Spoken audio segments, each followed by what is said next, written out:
সবাইকে easy math এডুকেশনের পক্ষ থেকে স্বাগতম। আমরা আজকে নবম দশম শ্রেণীর ত্রিকোণমিতি 9.1 নিয়ে আলোচনা করব। এখানে মূলত ত্রিকোণমিতি অর্থাৎ তিন কোণের পরিমাপ নিয়ে আলোচনা করা হয় এবং একটা ত্রিভুজ নিয়ে আলোচনা করা হয়, অর্থাৎ সমকোণী ত্রিভুজ। সমকোণী ত্রিভুজের একটি কোণ সমকোণ এবং বাকি দুইটা কোণ হচ্ছে সূক্ষ্মকোণ।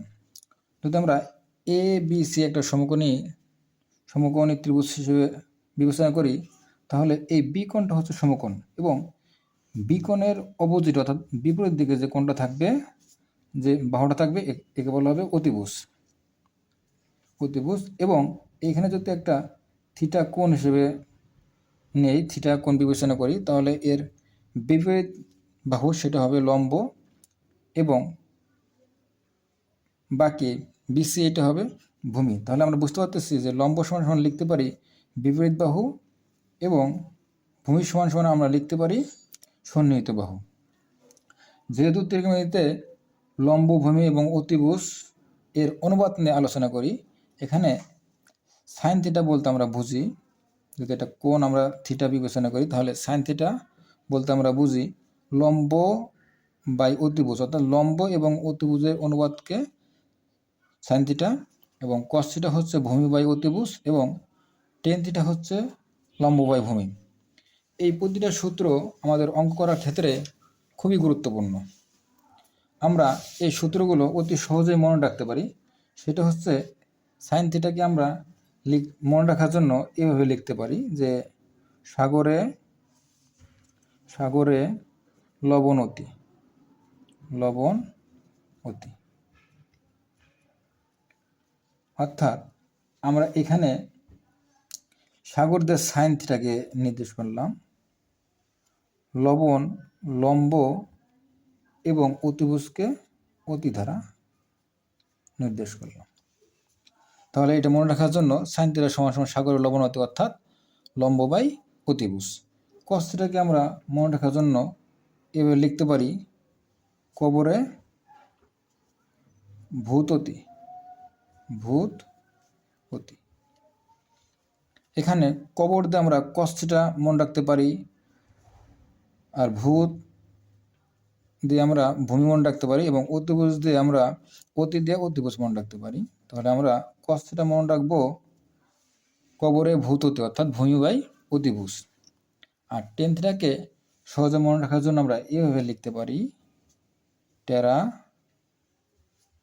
টেরা লম্বা ভূত, অর্থাৎ ভূতটা ছিল টেরা এবং লম্বা।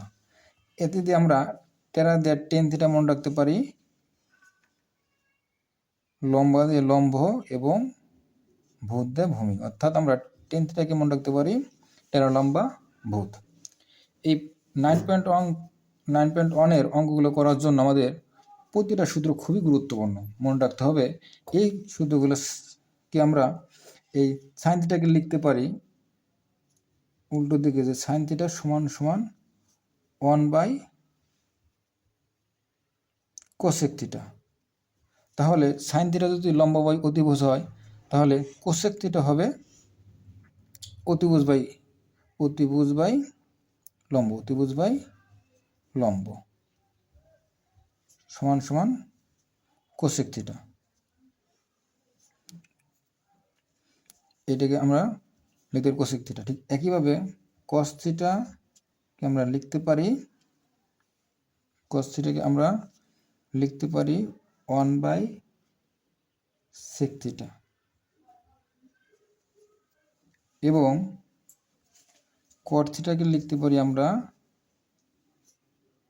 1/টেন থিটা।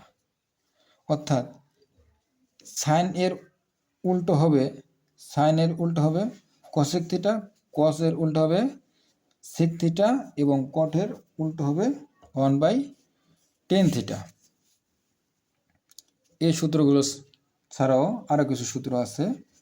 আমরা যদি 1 নম্বর দিয়ে লিখি যে সাইন স্কোয়ার থিটা, এই সূত্রগুলো অবশ্যই তোমরা বেশি বেশি প্র্যাকটিস করবা, অঙ্ক তাহলে খুবই সহজ হয়ে যাবে। Sine square theta plus cos square theta সমান সমান 1। এটাকে আমরা আরও 3টে সূত্র বানাতে পারি। সাইন স্কোয়ার থিটাকে আমরা লিখতে পারবো sine square theta is equals to 1 minus cos square theta, এবং এটাকে আরও আরেকটাভাবে লিখতে পারি যে কজ স্কোয়ার থিটা সমান সমান 1 মাইনাস সাইন স্কোয়ার থিটা। এই একটা ক্যাটাগরি আছে। আরেকটা আমি এইভাবে পাই লিখতে যে sec square theta minus tan square theta সমান সমান 1। তাহলে এটাকে আমি লিখতে পারি যে সেক স্কোয়ার থিটা সমান সমান 1 প্লাস টেন স্কোয়ার থিটা। আবার এভাবে লিখতে পারি যে টেন স্কোয়ার থিটা সমান সমান সেক স্কোয়ার থিটা মাইনাস 1। অর্থাৎ আমাদের মূল সূত্রটা হচ্ছে এরকম যে sine square theta plus cos square theta সমান সমান 1। সাইন স্কোয়ারটাকে আমরা বাম দিকে রেখে যদি কজ স্কোয়ারটা এদিকে নিয়ে যেতে হবে 1 মাইনাস কজ স্কোয়ার থিটা। ঠিক একইভাবে কজ স্কোয়ার থিটাটা আমরা এদিকে রেখে আমরা যদি সাইন স্কোয়ারটা ডান দিকে নিয়ে আসি তাহলে হবে কজ স্কোয়ার থিটা সমান সমান 1 মাইনাস সাইন স্কোয়ার থিটা। আবার একটা মূল সূত্র হচ্ছে sec square theta minus tan square theta সমান সমান 1। তাহলে সেক স্কোয়ারটা আমি এদিকে রেখে যদি টেন স্কোয়ারটা আমরা ডান দিকে নিয়ে যাই তাহলে হবে সেক স্কোয়ার থিটা সমান সমান 1 প্লাস টেন স্কোয়ার থিটা। একইভাবে টেন স্কোয়ারটা আমি যদি এদের টেন স্কোয়ারকে লেখা যায় সেক স্কোয়ার থিটা মাইনাস 1। আমাদের আর একটা বেসিক সূত্র হচ্ছে 3 নম্বর, যদি আমি বলি যে sec square cosec square theta minus cot square theta সমান সমান 1। তাহলে এইটাও ওইভাবে পাই লিখতে যে কোসেক স্কোয়ার থিটা সমান সমান 1 প্লাস কট স্কোয়ার থিটা। আবার লিখতে পারি এভাবে কট স্কোয়ার থিটা সমান সমান কোসেক স্কোয়ার থিটা মাইনাস 1। তাহলে আমরা বুঝলাম যে cosec square theta minus cot square theta সমান সমান 1। কোসেক স্কোয়ারটা আমরা বাম দিকে রেখে যদি আমরা কটকে এদিকে নিয়ে যেতে প্লাস হয়ে যাবে কোসেক স্কোয়ার সমান সমান 1 প্লাস কট স্কোয়ার থিটা।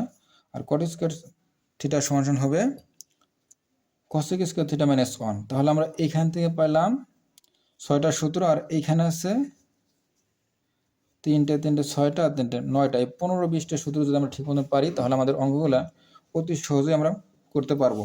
এখন আমরা যদি বইয়ের একটা অঙ্ক তোমাদের একটু দেখাই দেখবো যে সূত্রগুলো কীভাবে কাজে লাগে। আমরা 6-এর ক নম্বর অঙ্কটা যদি আমরা একটু করি তাহলে দেখব বাম পক্ষ দিয়ে আছে এইটা, আমাদের ডান পক্ষ প্রমাণ করতে হবে 1। দেখো অঙ্কটা কীভাবে হবে, 1 by sec square A plus 1 by cosec square A. বাম পক্ষ আমরা নিব লেফট হ্যান্ড সাইড বা বাম পক্ষ। তাহলে 1 বাই সেক স্কোয়ার জানি কী ছিল, 1 বাই সেক স্কোয়ার সমান ছিল কস স্কোয়ার থিটা। দেখো সূত্র প্রতিটা কাজে কীভাবে লাগতেছে। আর 1 বাই কসেক স্কোয়ার মানে হচ্ছে সাইন স্কোয়ার এ।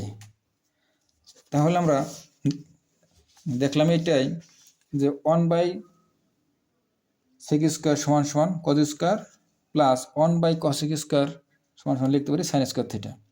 দুইটা ক্ষেত্রে সূত্র প্রয়োগ করা হয়েছে। ঠিক একইভাবে আমরা sine square theta plus cos square theta আমরা জানি কত 1 হয়ে গেছে। তাহলে আমরা এটা রাইট হ্যান্ড সাইড পেয়ে গেলাম। এতে বুঝলাম যে 3টা ক্ষেত্রে আমাদের সূত্র প্রয়োগ করতে হচ্ছে, তার মানে সূত্রগুলো আমাদের খুব ভালোভাবে শিখতে হবে। খ নম্বরে যদি আমি করি, আমি প্রতিটা অঙ্কই চ্যাপ্টার ওয়াইজ করে দেওয়ার জন্য চেষ্টা করব, জানি তোমাদের সুবিধা হয়। আমি আমার সর্বোচ্চ চেষ্টা করব, তোমাদেরও বাসায় পড়াশোনা করতে হবে, তাহলে পড়াশোনা ইজি হয়ে যাবে। এবং একটা নিজেদের মধ্যে একটা গোল ফিক্স করতে হবে যে আমাদের কিছু ভালো কিছু করতে হবে, তাহলে পড়াশোনার গতি অটোমেটিকলি ইনশাল্লাহ বেড়ে যাবে। আচ্ছা, খ নম্বর ছিল 1 by cos square A minus 1 by cot square A. যদি আমি বাম পক্ষ এটাকে নেই তাহলে ডান পক্ষ আমাদের 1 প্রমাণ করতে হবে। 1 বাই কজ স্কোয়ার কী শিখছিলাম, 1 বাই কজ স্কোয়ার শিখছিলাম sec square A minus 1 by cot square কী শিখছিলাম টেন স্কোয়ার এ। এখন আমরা এইটাও জানি sec square minus tan square সমান কত 1। তাহলে আমাদের হয়ে গেল কি হলো, রাইট হ্যান্ড সাইড হয়ে গেছে। তাহলে আমরা বুঝতে পারলাম এই দুইটা অঙ্ক দিয়েই যে এই 9.1-এর অঙ্কগুলো করার জন্য অবশ্যই আমাদের এই সূত্রগুলো অতি প্রয়োজন। তোমরা এটা আয়ত্ত করার জন্য চেষ্টা করবে এবং পরবর্তী ভিডিওগুলো পাওয়ার জন্য আমার চ্যানেলটা সাবস্ক্রাইব করবে।